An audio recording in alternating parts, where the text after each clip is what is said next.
유튜버 연합회 초청 기자회견을 갖도록 하겠습니다.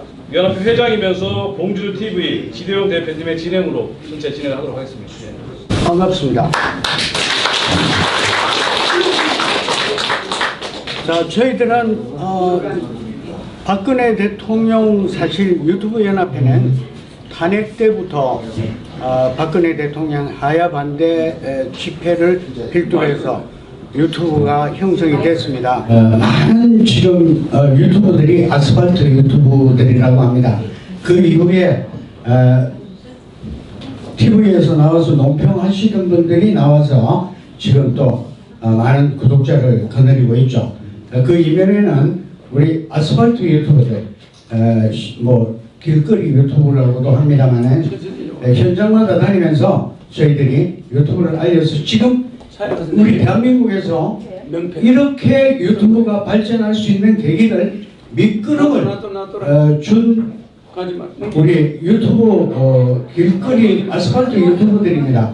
비록 뭐 구독자 청취자는 적지만은 저희들은 항상 개미 군단이다. 개미들은 여기저기 다니면서 모든 소문들을 그리고 현장에 종편이나 아니면은 공영방송이 전하지 못하는 그런 현장들을 저희들이 다니면서 늘 뉴스를 방송을 전하고 있습니다. 그런 부분에서는 저희들이 큰 역할을 했다 자부하고 있습니다. 그런데 오늘 저희들이 국가혁명배당금당 허경영 총재님한테 우리가 뭐 여러 가지 궁금한 점들도 많고 또 여기서 또 국가혁명배당금당이 지금 공약을 내건 그런 공약들이 지금 현재 민주당에서 똑같이 지금 그런 공약들을 내고 있거든요. 공약 레포트.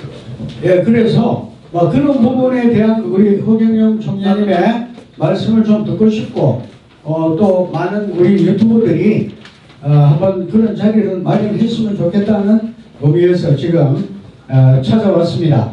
뭐 저희들이 우리 사무실에서 하면은 뭐 여러 가지 준비하고 뭐 전부 우리가 할 수 있을 건데 뭐 그런 이런 뭐 프레카드도 뭐 제대로 못 걸고 했던 이유는 우리가 원하는 장소가 아니었기 때문에 뭐 그런 부분에서 조금 미흡한 점이 있더라도 이해해 주시고 우리 여러 외국 동지님들 그리고 당원님들이 너희를 용서해 주시고 또 잘 봐주시면 고맙겠습니다.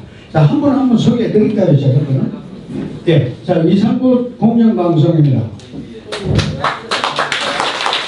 영어방송, 네, 빅토리 방송, 네, 그리고 또 개미 애국방송, 개미 애국방송, 태국방송. 네, 반갑습니다. 자, 저는 봉조리였습니다. 제가 사실은 유튜브, 아스팔트 유튜브의 1호입니다. 처음 나와가지고, 우리 태극기 집회를 촬영을 하면서 다녀서 많은 분들이 지금 유튜브를 하고 있습니다. 그래서 오늘 또 이런 뜻깊은 자리에 또 와서 우리 허경영 총재님의 좋은 말씀을 한번 듣겠습니다. 자, 그러면은 우선 우리 허경영 총재님이 인사 말씀 한번 해주시고 시작하겠습니다. 반갑습니다. 이제 국가혁명당 우리가 29일 날 오픈 예정인데 사전에 여러 유튜브 방송협회에서 와서 인터뷰를 하게 된 게 참 뜻깊습니다. 반갑습니다. 총재님한테 이 국가혁명당이 어떻게 만들어졌으면 또 어떤 앞으로 비전을 가지고 당을 이끌어 가시는지를 한번 듣겠습니다. 국가혁명배당금당 그 당명이 국가혁명배당금당인데 우리는 그냥 혁명배당금당으로 약칭을 씁니다. 그래서 옛날에 여러 당들의 이름이 석자를 썼어요. 한나라당, 뭐 민주당. 근데 더불어민주당 이런 거는 5개 쓰잖아요. 그러니까 5개를 줄여서 쓰는 당도 있어요. 더불어민주당. 또 뭐 5개로 통일한 거하고 석자로 통일한 2개의 당이 있어요. 근데 우리는 5개 당입니다. 그래서 이 하도 시대는 중심수가 5와 10이에요. 그래서 항상 5와 10이 들어가야 얘는 힘이 있었는데 지금은 낙서 시대가 시작되니까 중심수가 5예요. 그래서 이 5가 힘이 있는 그 숫자가 되니까 이 낙서에 맞는 우리 국가혁명당은 150명의 국회의원을 목표로 해요. 과반수입니다. 과반수. 150명의 국회의원을 목표로 하고 150만 당원을 진성당원, 가짜당원이 아닌 진성당원이 150만 명을 신속히 만들 거예요. 그리고 국민배당금을 150만 원씩. 그러니까 1과 5가 꼭 들어가는 당이죠. 그렇지 않습니까? 그러니까 1, 5를 기억해야 됩니다. 150만 당원, 150명의 국회의원, 또 150만 원의 국민배당금. 알겠죠? 네, 그래서 우리는 150만이라는 그 숫자. 그래서 이 하도 시대는 1과 5가 굉장히 필요한 시대입니다. 그래서 그게 힘이 있고, 우리가 진성당원 150만 명은 지금 여야 정당이 진성당원이 몇십만 명 되는지 우리 다 알아요. 얼마 되지 않습니다. 여기 우리 바로 옆에 있는 이 당이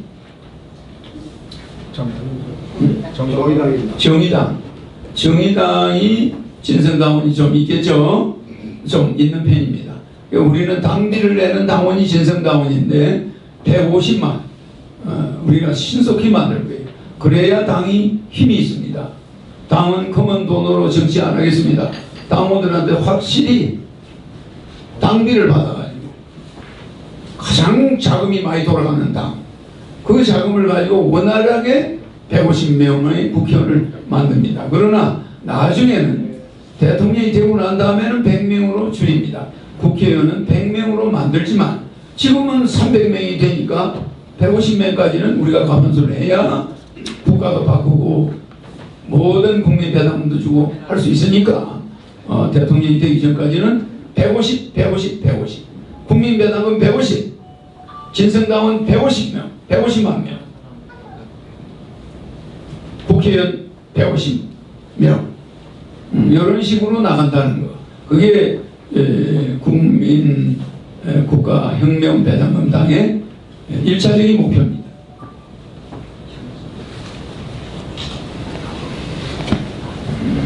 자, 정당의 존립 목적은 정권을 잡아야 된다. 집권을 해야 되는데 집권할 수 있는 비전 한번 말씀해 주시죠. 그러니까 우리는 지금까지 여야 정치인들에게 정치를 맡겨봤는데 이제 국민이 정치인들을 걱정하는 시대로 들어왔어요.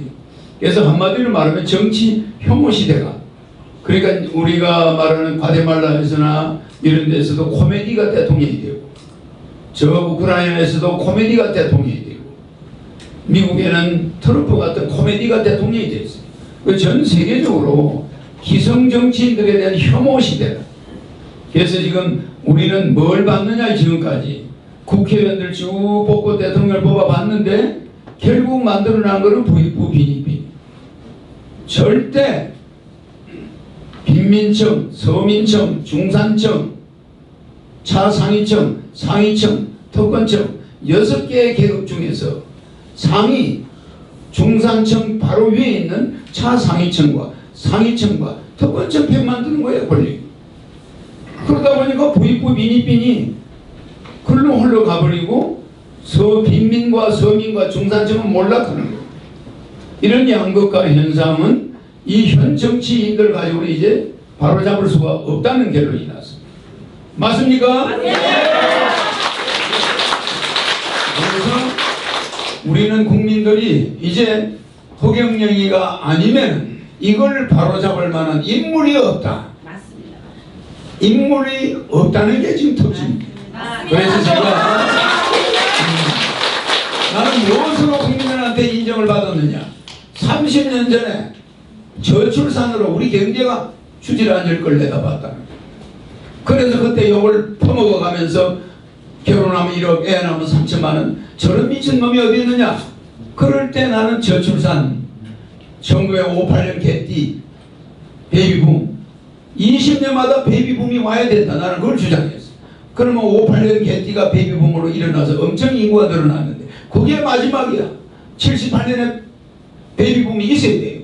98년에 베이비붐이 있어야 돼. 2018년 작년에 베이비붐이 있었습니까? 그러니까 베이비붐이 4번으로 없어져 버리니까 인구가 이 밑에서 앞으로 결혼으로 먹고 사는 결혼 문화, 출산으로 먹고 사는 그런 회사들, 수많은 회사가 도산하게 되고 나중에 그게 어디까지 오느냐. 주택이 사람이 안 사는 집이 늘어나기 시작하면서 부동산이 버블 일어나면서 한국 경제가 몰락하게 된다. 금융위기가 온다는 거예요. 그거를 이미 30년 전에 내다보고 결혼하면 1억, 애 낳으면 3천만 원, 출산 정책을 해야 된다. 그런데 그때는 둘만 낳아 잘 이루자 이런 소리 하고 딸아들 구별 말고 하나만 낳아서 잘 이루자 이런 정책을 펼 때입니다. 그때 우리나라 이대로 하면 망한다 했던 사람이나 사람들이 저 홍영명 씨 저 사람이 미래를 내다보는 게 오차가 없다. 저 사람이 옛날에는 공중부양하니까 허당으로 알았는데 그때는 내 KBS가 지난번에 내 닉네임이 허당에서 지금은 뭐예요? 정확도 확실하다. 이걸로 바뀌었어요. 내 트렌드가 왜 국민들이 처음에는 저 사람이 허망하다. 그러다 이제는 확실하다. 이렇게 키워드가 바뀐 인물이 내 하나입니다. 맞죠? 네. 그렇기 때문에 고경명이는 미래를 직시하고 그 사람이 입에서 나오는 말이 힘이 있고 그 사람은 확신에 찬 말만 하고 국민들에게 비전을 제시하고 유엔 본부를 판문점으로 가져와서 세계를 통일하고 이 인류가 나아가는 길에 황사, 환경 문제, 아니 사막이 매년 늘어나서 지구의 3분의 1이 지금 사막이야. 앞으로 20년 이내 지구의 절반이 사막이 돼요. 그거를 내다보고 황사를 없애겠다고 달라들고 만주와 중국과 저 몽골의 사막을 다 없애겠다는 거예요. 사막에 도전하는 자. 우리 박정희 대통령이 산림 녹화 우리나라 산이 빨간송이가 돼가지고 비행기에서 보면 황토밭이야. 그런 땅을 경제는 경제대로 개발시키면서 산업하면서 산림 녹화는 녹화대로 밀어붙여가지고 우리 국민들이 자발적으로 나무 베인 것을 후회하고 그것을 나무를 녹화해가지고 세계적인 산림을 만든 민족입니다. 이와 같이 이 황폐한 사막화되어가는 이 세상을 첫째 사막을 바로잡겠다. 매년 오후 4시 불문이하는 기아를 없애겠다. 국경을 없애고 세계를 통일하겠다. 그러니까 환경과 기아와 전쟁을 없애는 산무시대 이 국가 세계를 하나의 국가 지구촌으로 만들겠다. 이것이 국가혁명당의 목적입니다. 민주연구원에서 발표한 청년층 전월세 자금 현금 지원하는 그런 정책을 발표했습니다. 했는데 그 얘기를 듣고 보니까 일전에 한번 그 총재님이 말씀하시던 그 결혼 자금 5천만 원, 5천만 원 1억 또 주택자금 2억 무이자 뭐 그런 자금들을 정책들을 쭉 강연 때마다 하신 걸로 알고 있습니다. 그러면은 그 자금을 어디서 충당하고 그 예산을 어디서 확보하는지를 한번 지금 현재 우리가 민주당에 그런 정책을 발표할 때마다 포퓰리즘 정책이라고 그래서 결국 국가 부도의 위기에 봉착해서 남미의 지금 사회주의 국가들 그런 꼴이 난다. 그런 지금 불안감들을 국민들이 가지고 있거든요. 그래서 그런 불안감을 해소할 수 있는 방안이 정책이 있으시면 말씀 좀 부탁드리겠습니다. 나는 이제 독일이 통일이 되는 걸 보면 여러분 알지만은 독일에 통일부가 없어요. 통일부.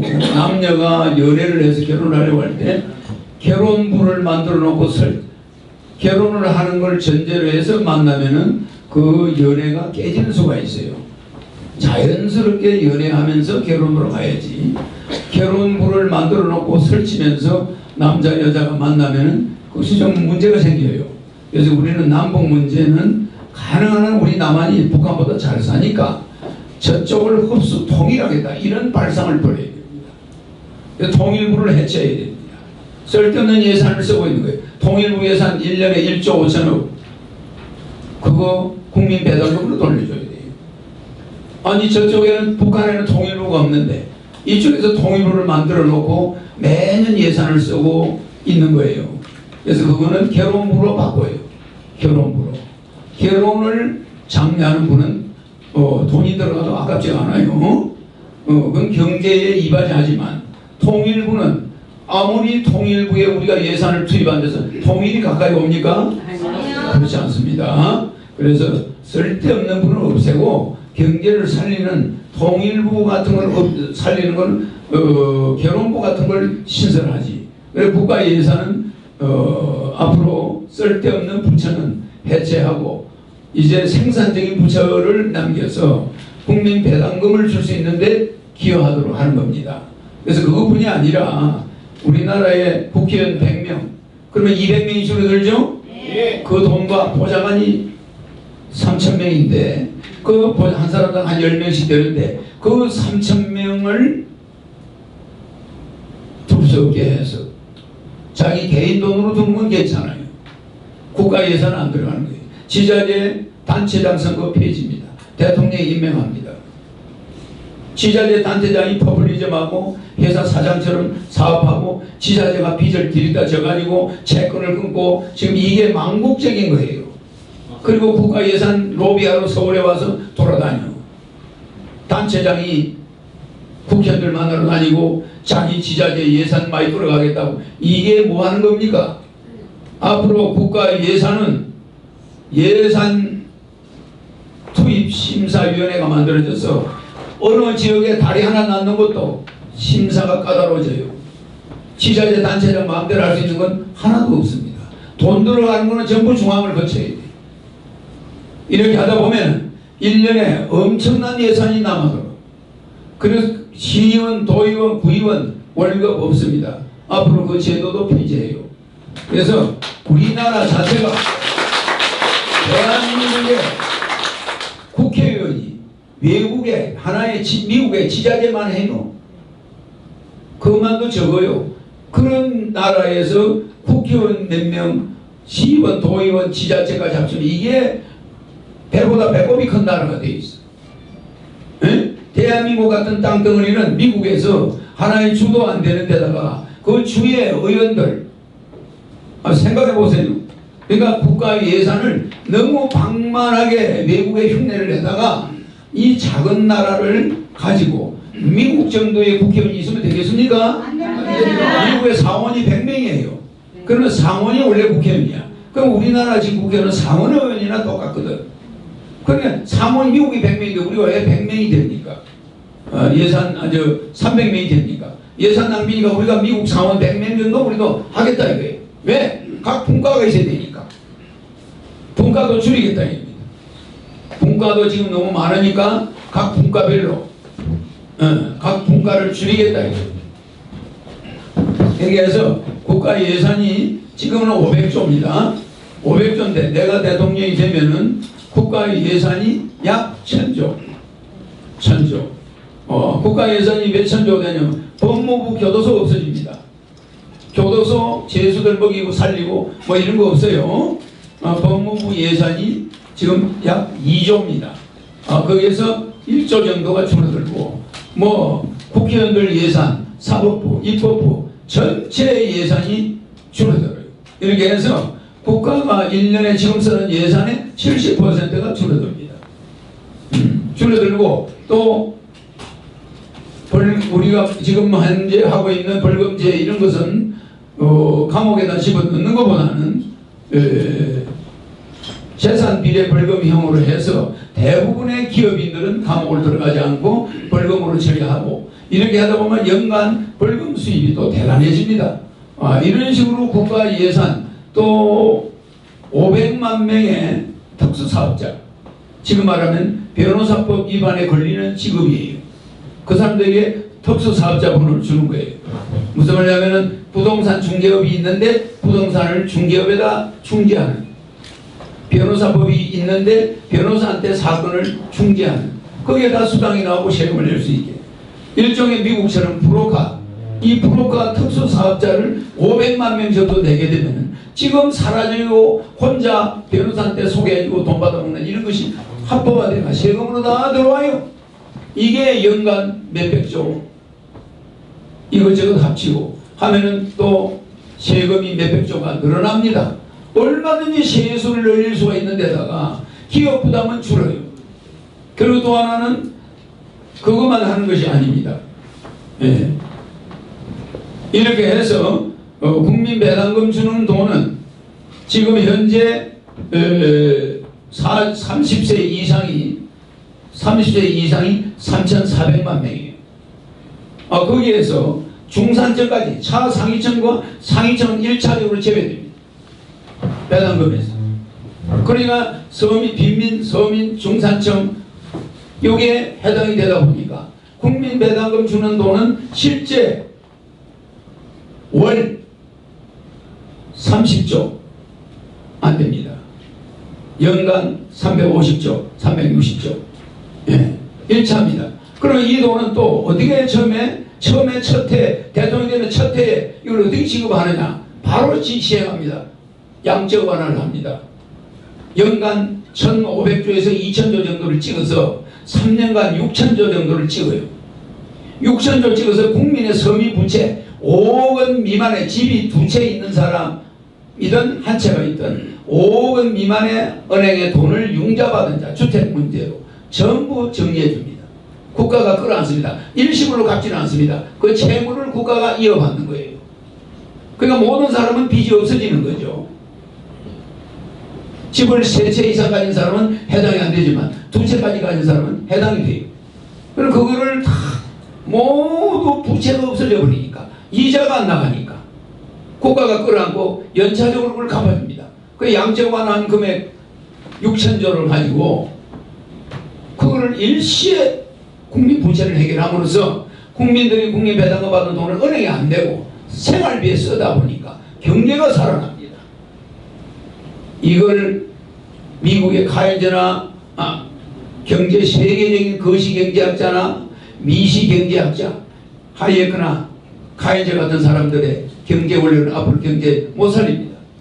허경영 경제 원리, 허경영의 경제 논이 세계를 살릴 수 있는 거예요. 미시경제도 안 돼요.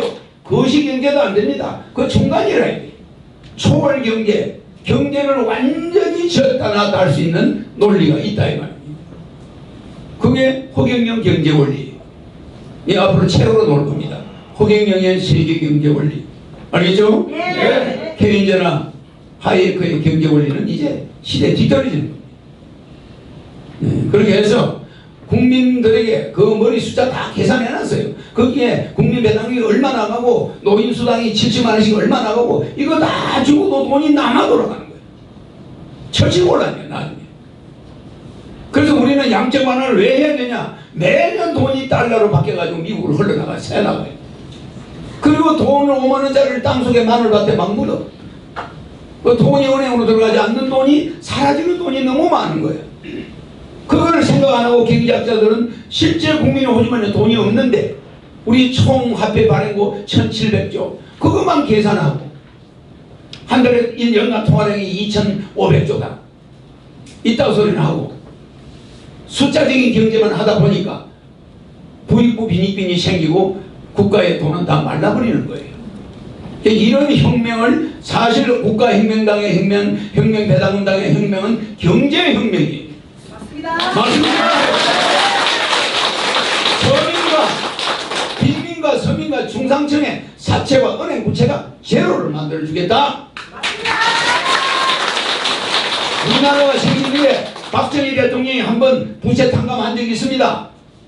그 다음에 허경영이가 국민의 부채를 중산층까지 몽땅 탕감해 주겠다.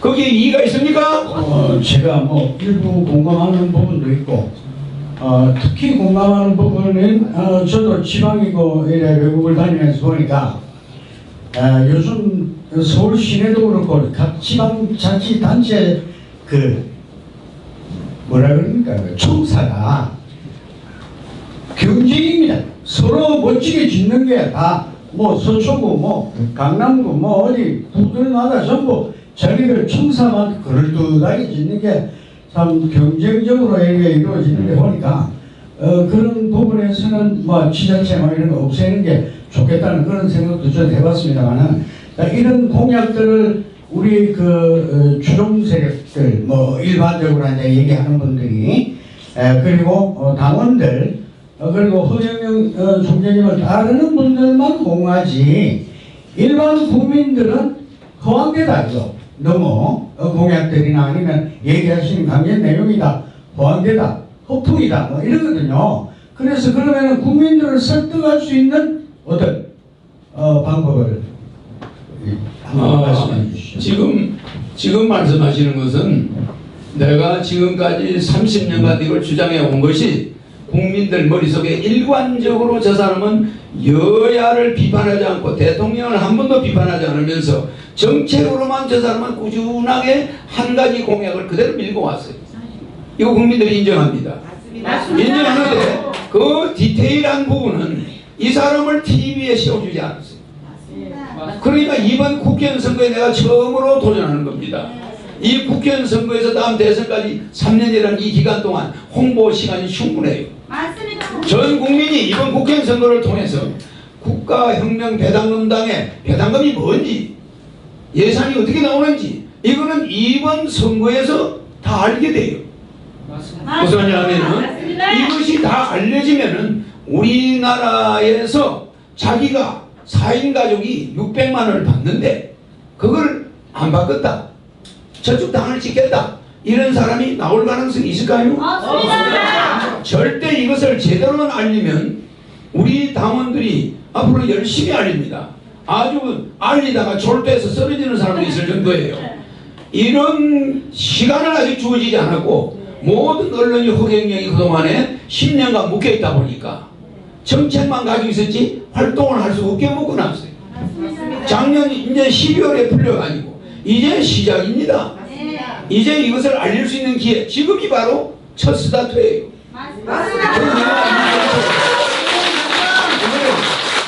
꾸준히 알리면 아니 자기 빚을 다 갚아준다는데 돈을 찍어서 양적 완화해야 우리 경제가 산다는데 돈 안 찍고 있는 놈들만 돈같이 높여가지고 지금 말입니다. 스태그플레이션이야. 스태그플레이션이 뭡니까? 스태그플레이션이 물가 올라가. 에? 아니 이게 경기는 스태그플레이션에다가 에그플레이션 농산물가 올라가고 물가 올라가 이런 스태그플레이션에다가 에그플레이션이 뒤 섞여가지고 이제는 디플레이션을 넘어서 버렸어. 디플레이션 물가는 내려가 경기는 없어지고 이런 디플레이션 시대를 이제 지나버렸어. 그러니까 우리가 이 에그플레이션과 스태그플레이션이 겹친 이런 경제 구조로는 부익부 빈익빈이 계속 생기고 있는 사람들은 돈을 해외은행에다 처박아놓고 대한민국이 전쟁이 나든 말든 전쟁 나면 삼성전자 본사가 일본으로 미국으로 옮겨버려. 모든 재벌들이 도망갈 준비를 하고 앉아있어요. 이런 나라에 앞으로 우리나라 세금이 어디서 나옵니까? 여러분들은 지금 기업인들이 한국이 위험하다. 해외에다가 본사를 옮길 때 정부 스탠바이를 해라. 이런 정도로 경제와 안보가 흔들리고 있습니다. 강력한 구심점이 있는 그런 지도자가 한반도 등장하지 않으면 탈출 러시가 일어날 수가 있어요.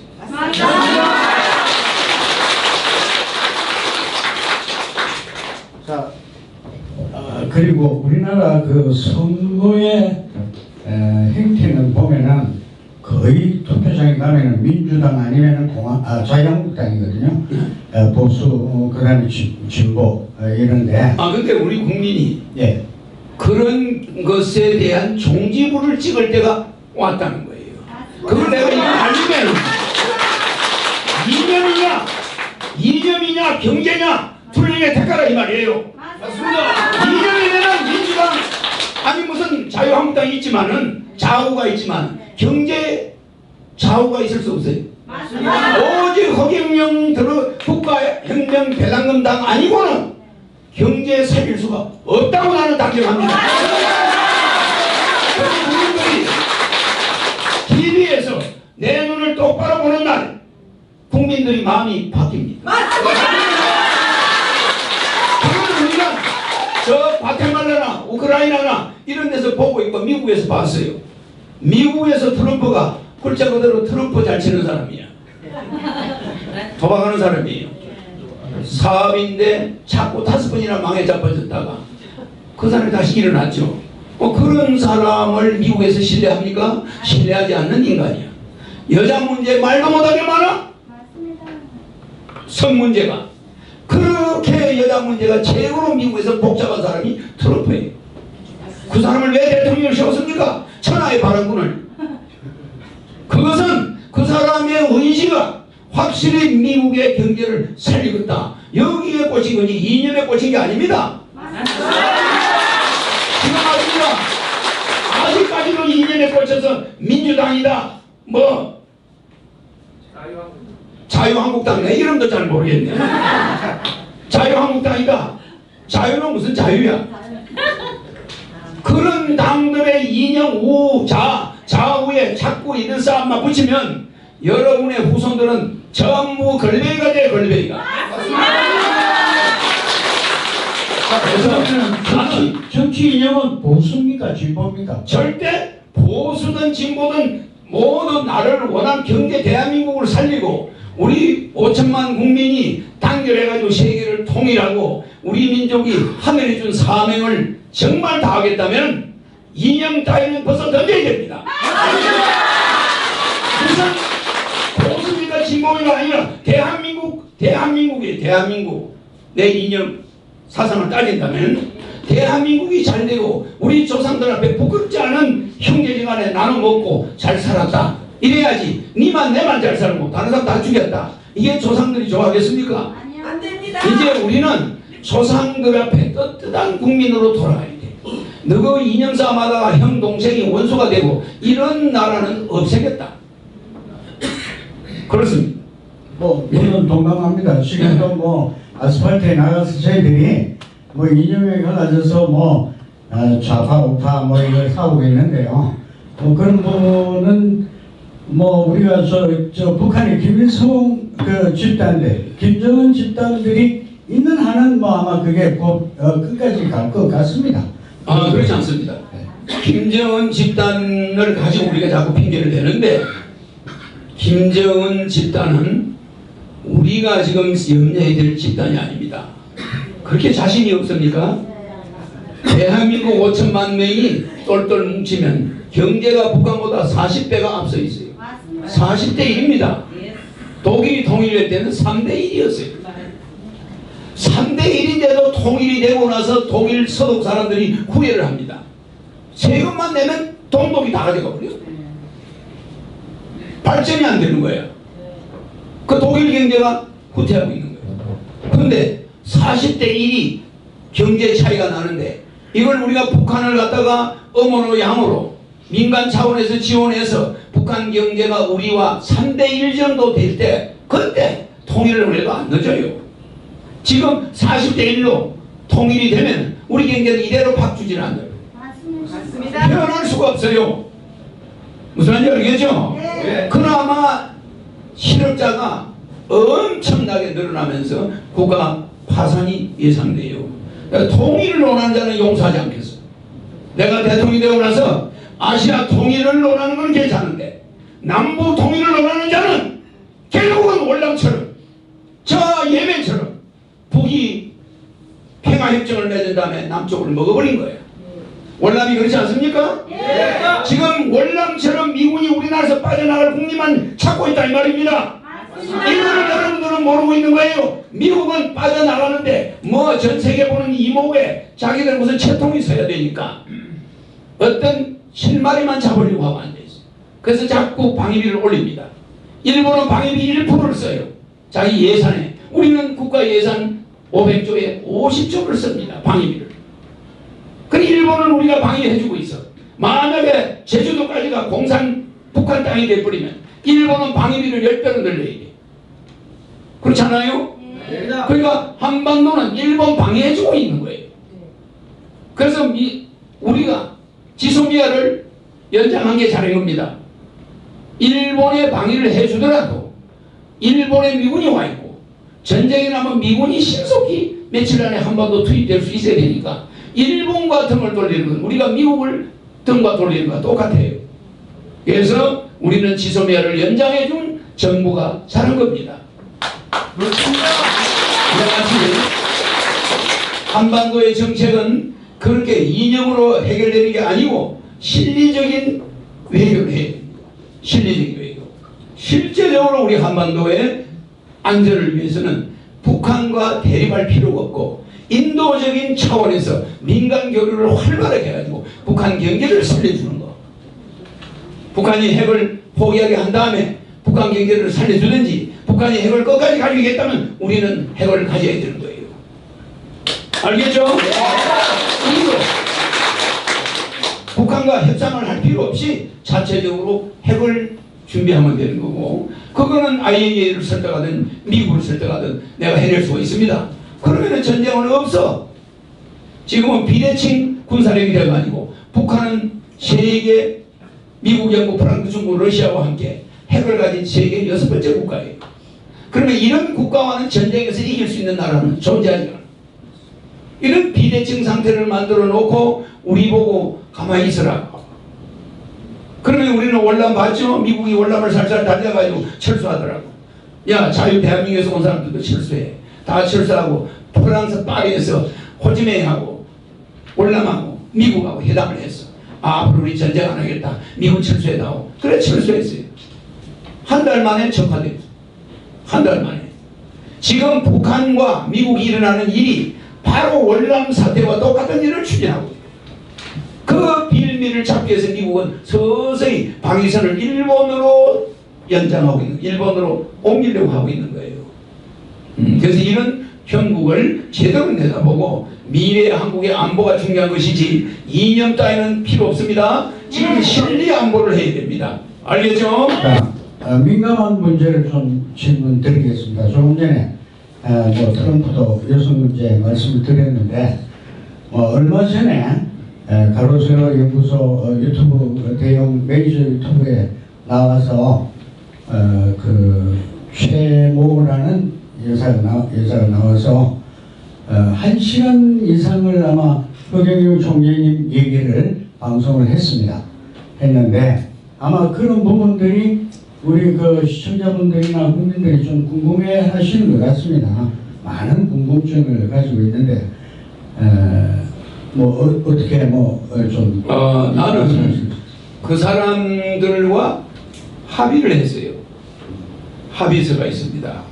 합의에 보면은 그 사람들과의 합의로 모든 게 끝났어요. 끝났습니다. 거기에 대해서 한마디라도 하게 되면은 약속 불이행이 돼요. 무슨 말이냐면은 아무 문제가 없는 걸로 합의가 되고 서로 도장 찍고 끝났습니다. 그렇기 때문에 이런 것을 언론상에 내가 논하면은 내가 어기는 게 돼. 그쪽에서는 어기고 있죠. 어기고 있는데 저는 어기지 않습니다. 저는 나중에 법적으로 말을 할 수는 있어도 개인적으로 남의 명예를 실추할 이유가 없어요. 나는 그 정도로 나는 총각이기 때문에 여자를 만날 수가 있어요.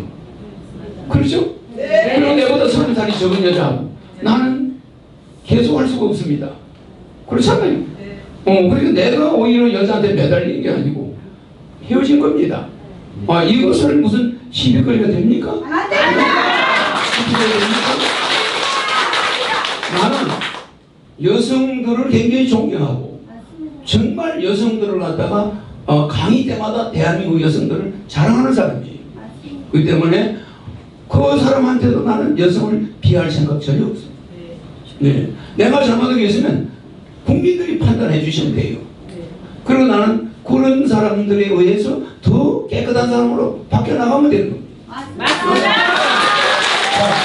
그런 방송들이 나와서 그분은 전혀 허청재님은 뭐 사귄 사실도 없고 저는 관계 없다, 남녀 관계 아니다, 뭐 이런 식으로 얘기를 한 것 같습니다. 맞는데 오늘은 허청재님 말씀은 뭐 남녀끼리 충분히 사귈 수 있다. 뭐 그러니까 그런 부분에서 나중에 서로 합의하고 다 잘했다.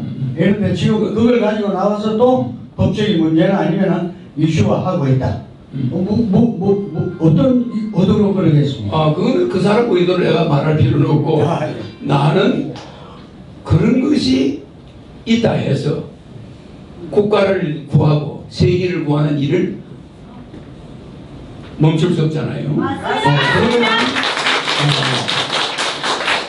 내가 잘못한 게 있으면 언론에 나가서 국민들에게 심판을 받아야 되고, 근데 내가 떳떳하면은 굳이 거기에 대해서 내가 왈가왈부할 필요가 없고, 우리는 세 사람만 동행하면 거기에 스승이 있다는데 항상 사람을 새기면서 또 새로운 걸 배우는 거죠.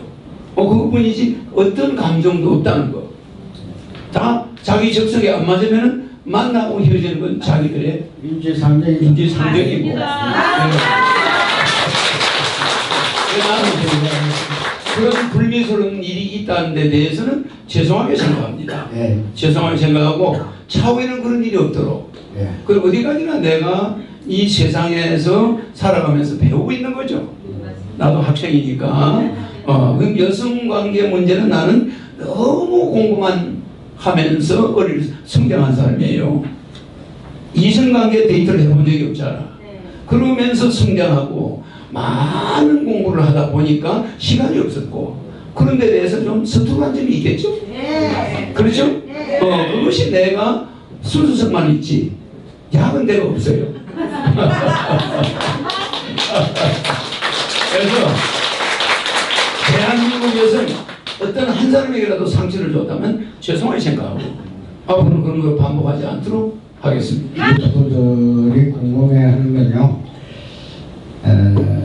지금 상당히 지금 허청재님 국가 배당금당이 혁명 배당금당이 지금 상당히 지금 뭐 여러 군데 가서 보면 뭐 어디 뭐 서울역이고 뭐 하면은 뭐 많은 분들이 이거 피켓을 들고 다녀요.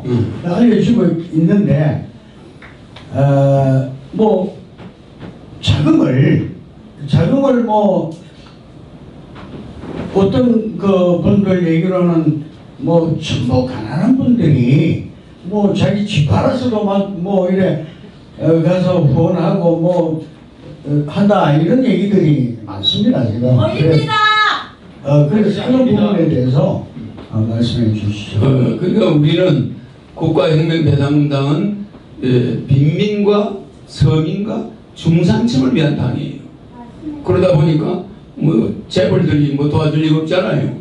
그러니까 이 서민들이 자기의 인생에 그 기회를 희망을 본 겁니다. 그 희망을 봤으니까 거기에 대해서 어쨌든 이런 사회를 만들어 봐야 되겠다. 그래서 자기들의 꿈과 내 꿈이 맞은 거죠. 그럼 거기에 올인하는 겁니다.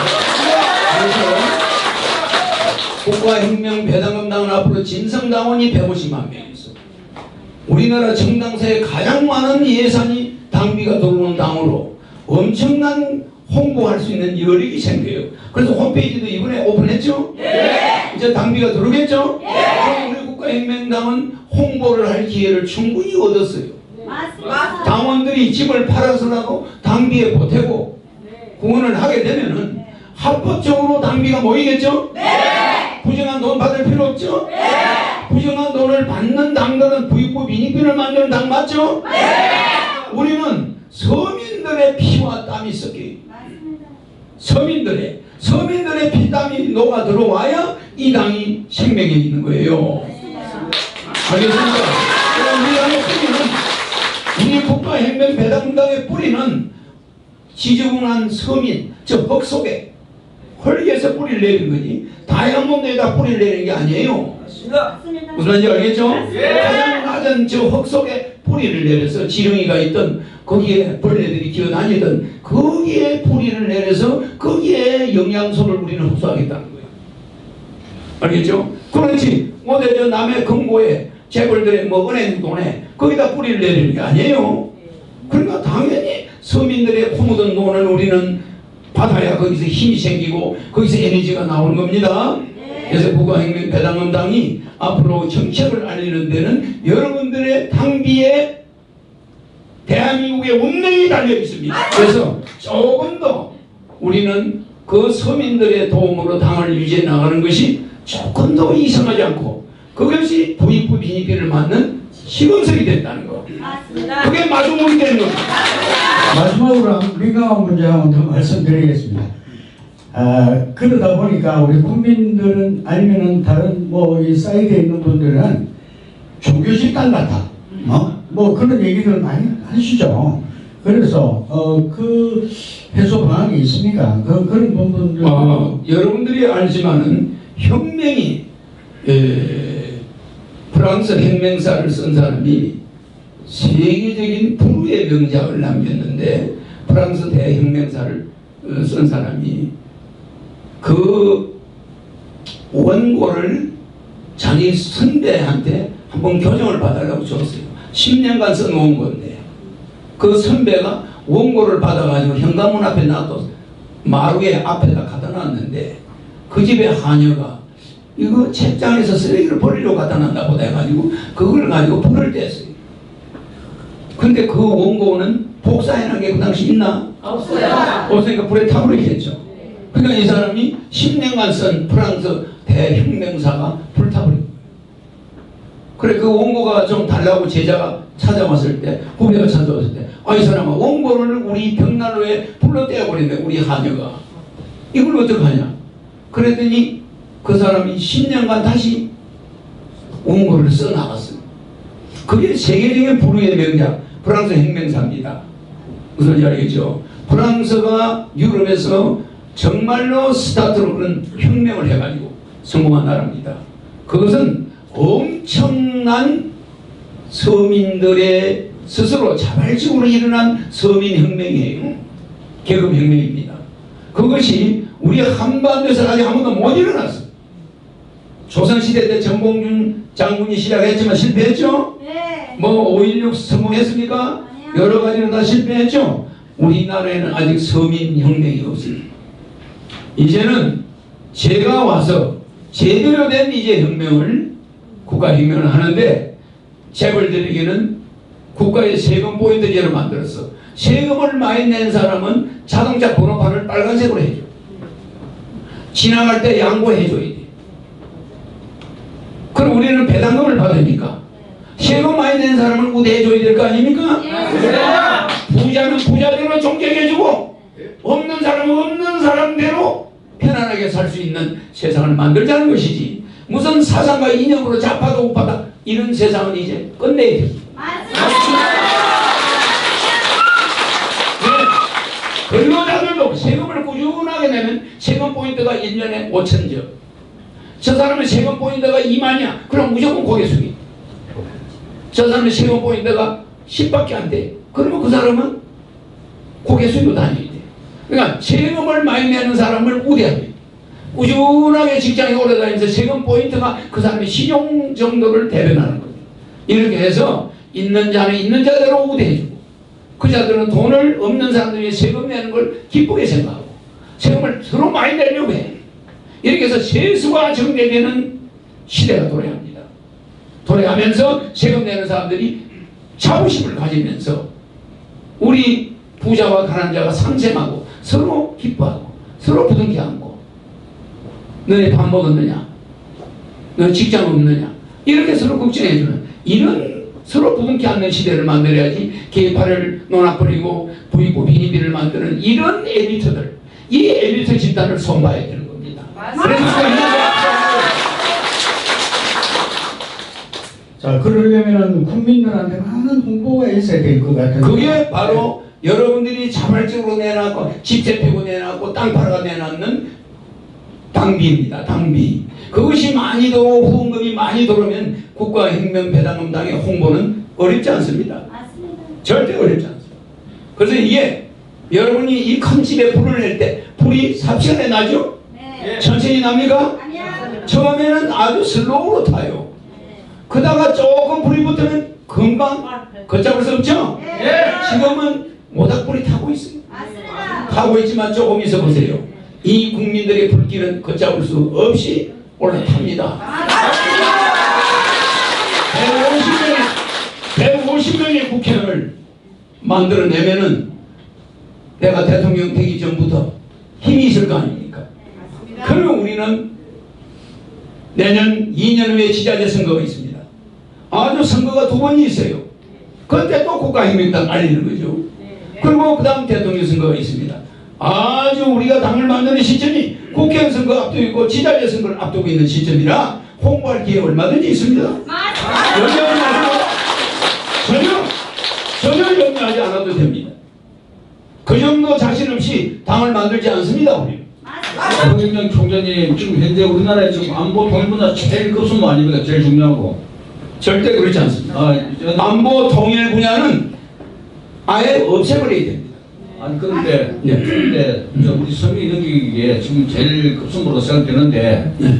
지금 제가 들어본 그 안보 불안은 말입니다. 안보 통일 안보 불안이나 통일은 경제를 망친 데 대해서 국민들을 기만하기 위해서 자꾸 내세우는 거예요.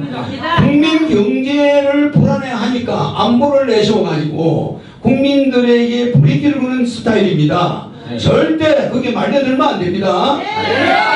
우리나라 국민은 차라리 전쟁에 나서 죽는 걸 원하는 국민이 늘어나고 있다는 걸 알아야 돼요. 하루에 80명이 경제적인 문제 때문에 자살을 하는 나라입니다. 세계 1위예요.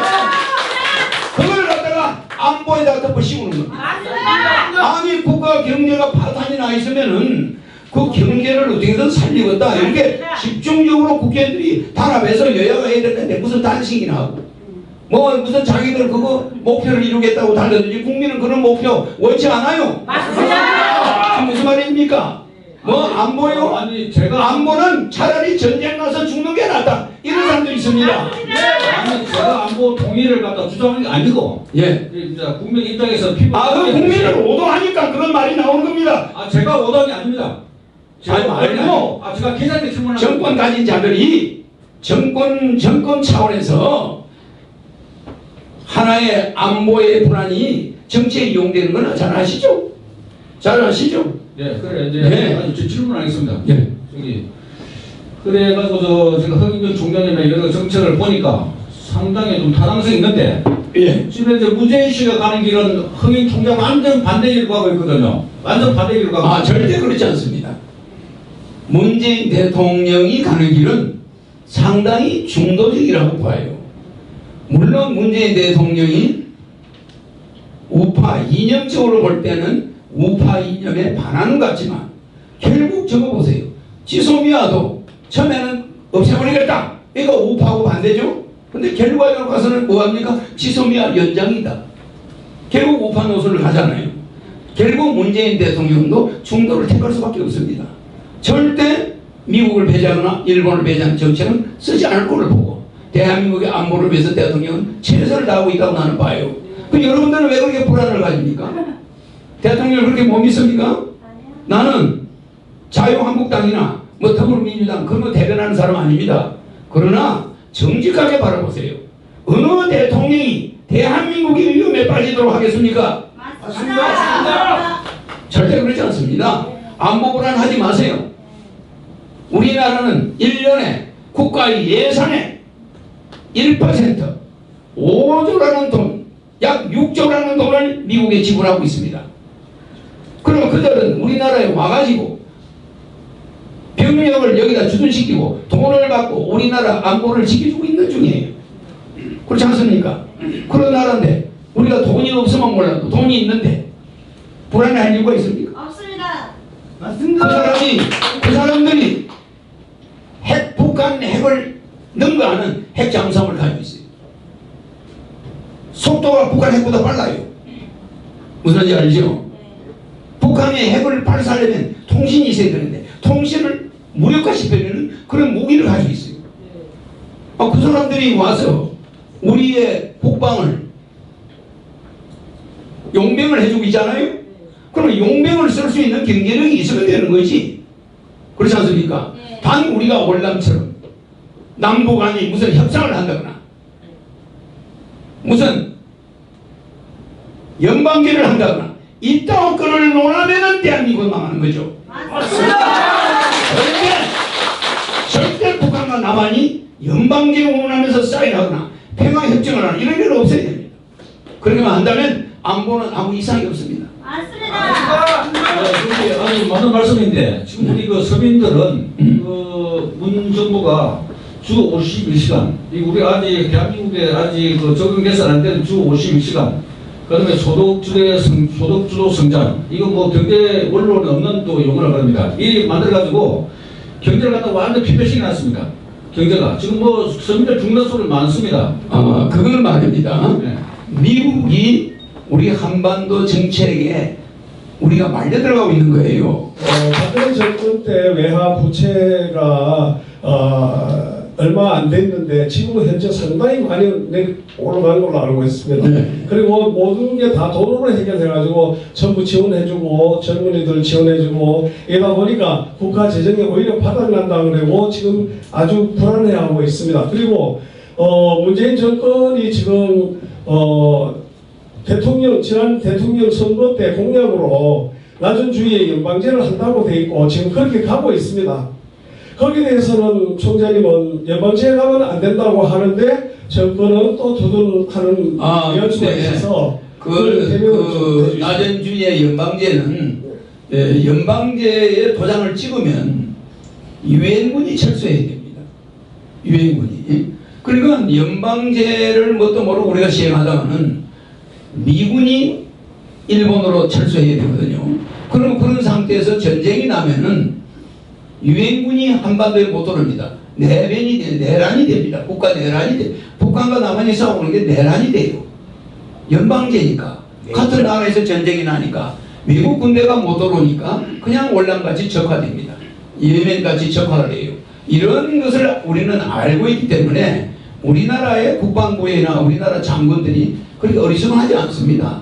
우리나라의 안보를 위해서 청와대나 대통령이나 그 모든 안보위원들이 그래도 다 그런 것쯤은 아는 사람들이에요. 그러니까 연방제에 함부로 하지 않습니다. 그것은 선거의 표를 얻기 위해서 어떤 이념적으로 좌파들의 표를 얻기 위해서 했는지 몰라도 그분들이 방금 지소미아를 하겠다 했다가 연장하듯이 연방제 불가능하다는 거 압니다. 그래서 그것은 하나의 표를 얻기 위해서 잠시 그런 것을 우리 민족이 장기적으로는 연방제로 가야 되지 않겠냐 이걸 내세운 것이지 그게 임기 동안 불가능한 이야기입니다. 절대 현실성이 없는 이야기입니다. 그래서 그런 걸 왜 염려를 하냐 이거예요. 미리 연방제 자 허경영이가 150명 국회의원을 만들든 현재 이번 국회의원 선거에서 국회의원들이 지각이 좀 있을 겁니다. 있으면은 뭐 더불어민주당이 어느 정도 만들어도 개헌 저지서는 국민들이 줄 거예요. 다른 당에. 그렇기 때문에 연방제 개헌이라는 것은 국회를 통과해야 됩니다. 간단하지 않습니다. 그 연방제를 두려워하는 사람들이 찍지 않을 거 아닙니까? 그렇잖아요. 특히 나는 더 반대하잖아요. 연방제를. 우리는 통일이 시급한 게 아니에요. 우리 가족들도 해체되고 가정도 해체됐는데 무슨 통일입니까? 아시아 통일, 세계 통일은 해야 되지만 반드시 아시아 통일을 한 다음에 북한과 통일해요. 통일은 급하지 않다 하는 것은 저희도 아주 공감합니다. 우리는 지금 생활이 급하지 민생 구도 빚이 급하고 매일 80명씩 자살하는 이런 세계 1위의 자살 국가에서 통일이 급한 게 아닙니다. 그런데 이해가죠? 네, 그런데 제가 좀 더 말씀드리겠습니다. 왜냐하면 국민의 검증이 필요하기 때문에 국가혁명당의 허경영 총재님이 시각을 어떤 식으로 갖고 있느냐 하는 것도 알려줄 이유가 있습니다.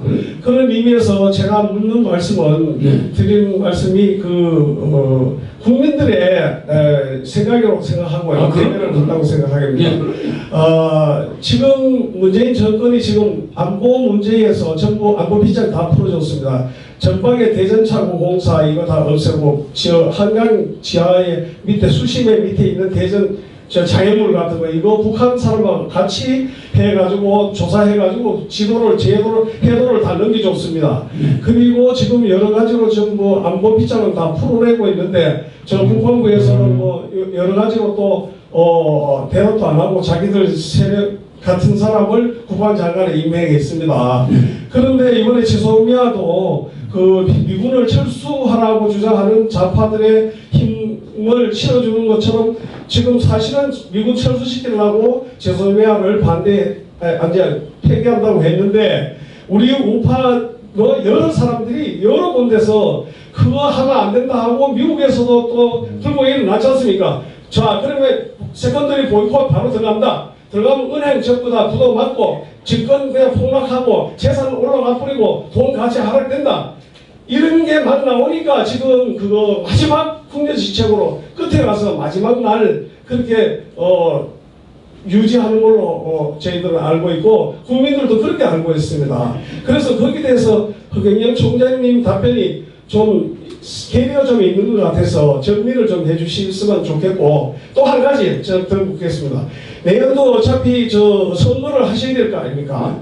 선거하시면은 지금 지난 5구 대선이나 6.13 지방선거나 4.3 보궐선거에서 보듯이 좌파 그러니까 지금 현재 정권에서 좀 독식을 했습니다. 한성만 자유한국당하고 40 몇 석 중에서 한성만 건졌습니다. 그리고 나머지는 다 서울시 구청장, 시장, 구의원, 시의원 전부 다 특정 지역이 다 가지고 왔습니다. 그게 공산주의가 아니고 가능하다고 보십니까?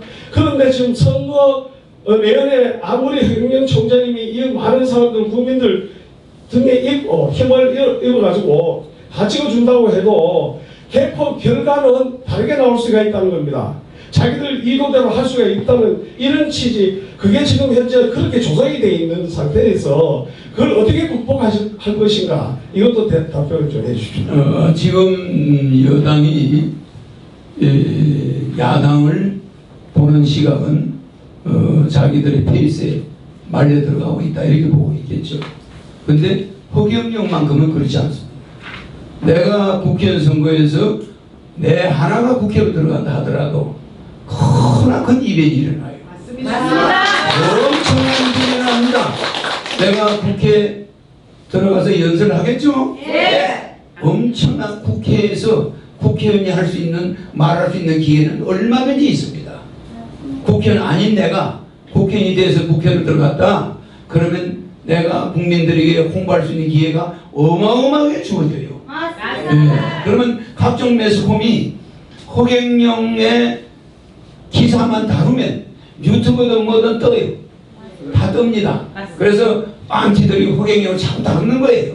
다루면 자기들이 거기에 회원이 늘어납니다.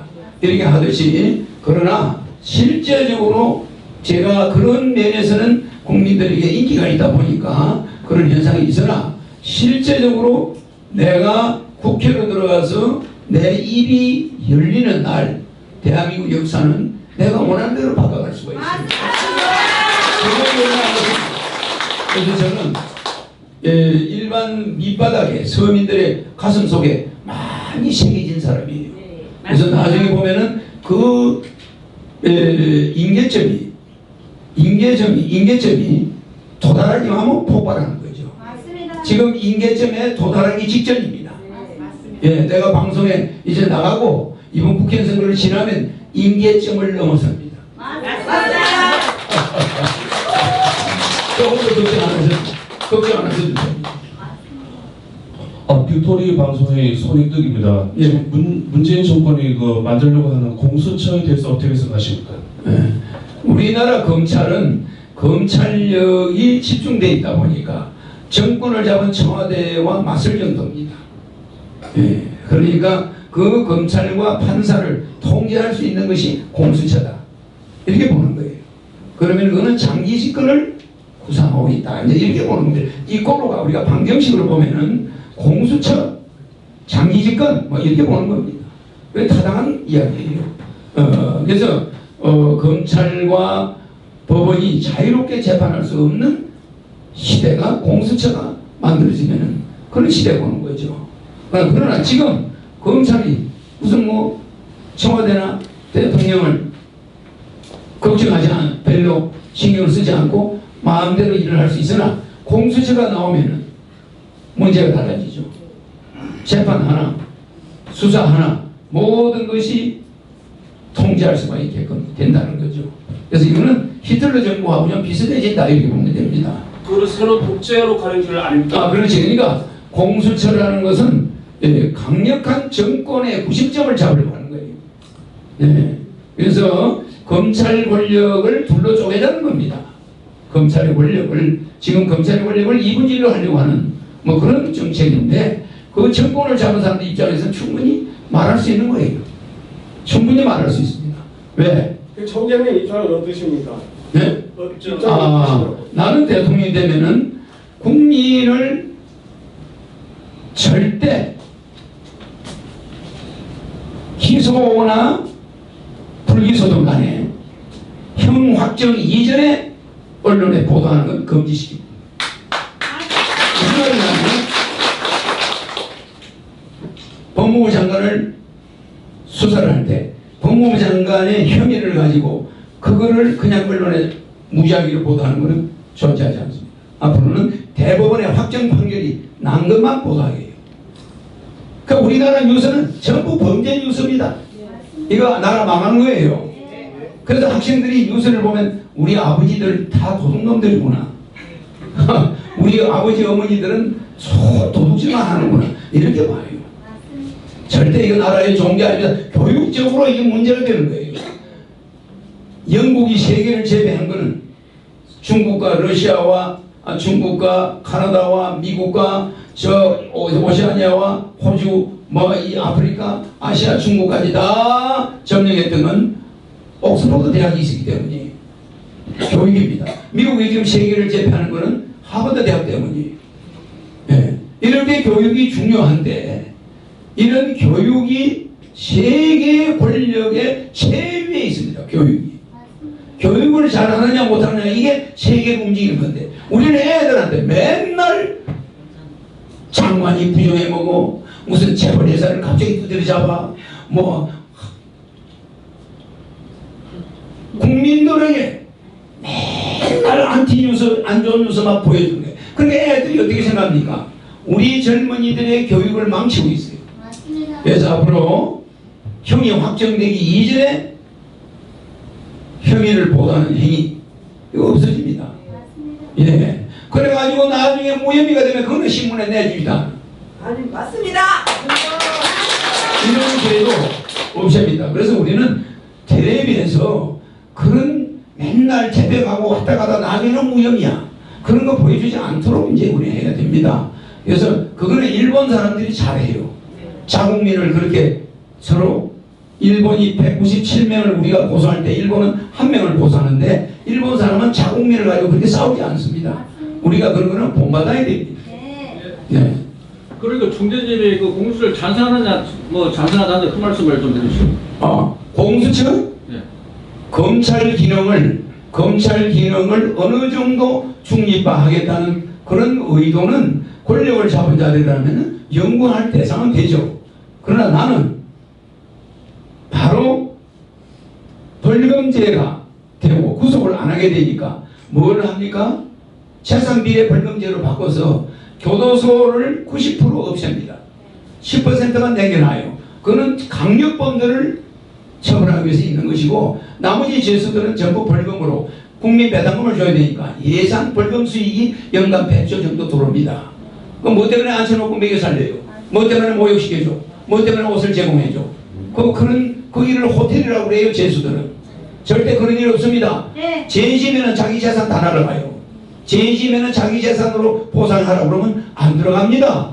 죄 안 지려고 그래요. 이렇게 해서 국민들에게 배당금을 주는 일에 기여하지만 죄수들 벌 주는 게 다가 아니에요. 그래서 검찰 기능 10분의 1로 줄어듭니다. 법무부 예산 줄어듭니다. 교도소 거의 폐지됩니다. 그래서 법을 어기는 사람들은 벌금으로 대부분 처리하고 신문 언론 보도 줄입니다. 네.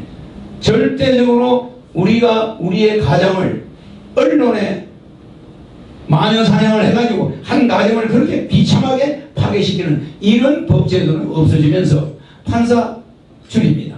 검찰 줄어듭니다. 그래서 지금처럼 많은 범법자가 안 나오는 이유가 배당금 때문입니다. 국민 배당금 150원씩 주면은 어마어마하게 범법자가 나옵니다. 그래서 국가 예산이 엄청나게 줄어들면서 국민들한테 혜택이 돌아가는 제도. 이것이 중산주의, 허경영의 정치죠. 그래서 그러면 검찰 기능은 공수처를 하지 않아도 얼마든지 앞으로 검찰이 제자리로 걸어갈 수 있게 하고 검찰의 기소권 그건 계속 유지되어야 됩니다. 일부 경찰이 기소권을 가져가는 것은 검찰과 경찰의 일부 기소권은 작은 범죄에 대해서는 경찰에도 기소권을 주고 중간 제법 큰 범죄에 대해서는 검찰이 기존적으로 기소권을 가져야 되고 권력이 개입하는 공수처 같은 것은 그렇게 바람직하지 않다고 봅니다.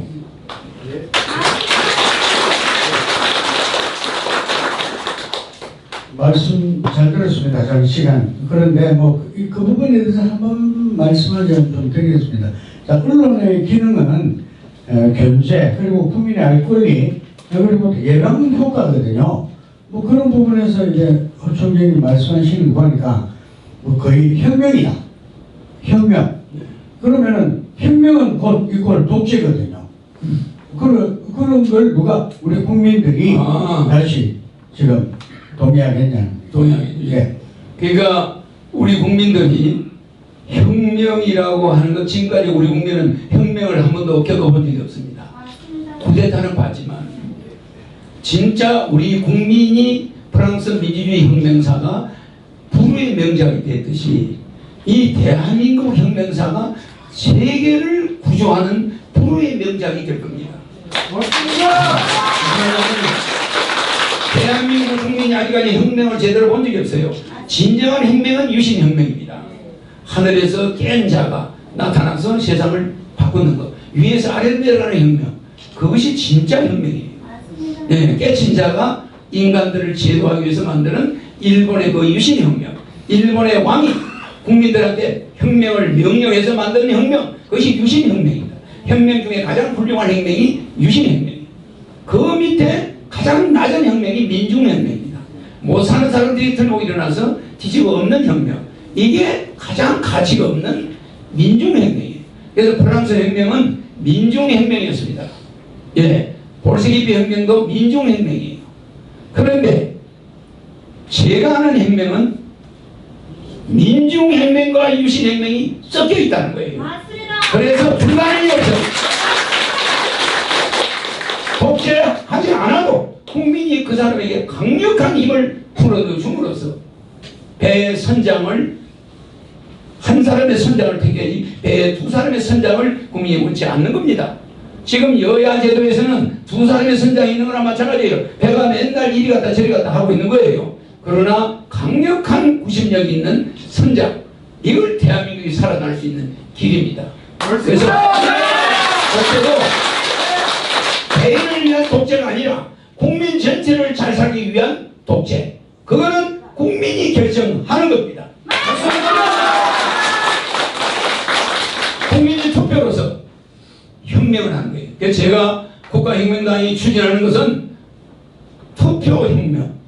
국민들이 투표로서 실리적으로 이제 바뀌는 거예요. 명분이 중요한 게 아니고 이제 국가를 살리는 실리적으로 이거 허경영이가 아니면 불가능하거든. 저렇게 말로 입으로만 살아가고 움직이는 저런 정치인들 이제 손 좀 봐야 되겠다. 한 번 정도는 경각심을 줘야 되겠다. 허경영의 등장은 그들이 필요한 악일 수도 있어요. 그 독재는. 그러니까 국민들은 한 번쯤 이 기존 느슨한 정치인들에게 경각심을 주기 위해서 허경영이가 필요한 겁니다. 이 시간 뭐 얘기해야 되는데도 뭐 금방 시간이 찼습니다. 그런데 이거 뭐 한 번에 들어가지고 우리가 이해하기가 좀 힘들고 앞으로 뭐 기회가 있으면 자주 이런 자리를 가지기로 약속을 드리면서 오늘 저도 너무 한편으로 허황된다 하는 그런 걸로 왔는데 듣고 보니까 또 이거 뭐 참 좋은 나라로 무전에만 되면은 좋은 나라로 갈 수 있겠구나. 이런 생각도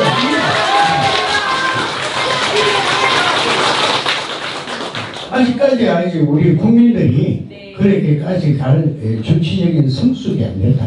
그래서 앞으로 우리 동지님들, 당원님들의 몫입니다.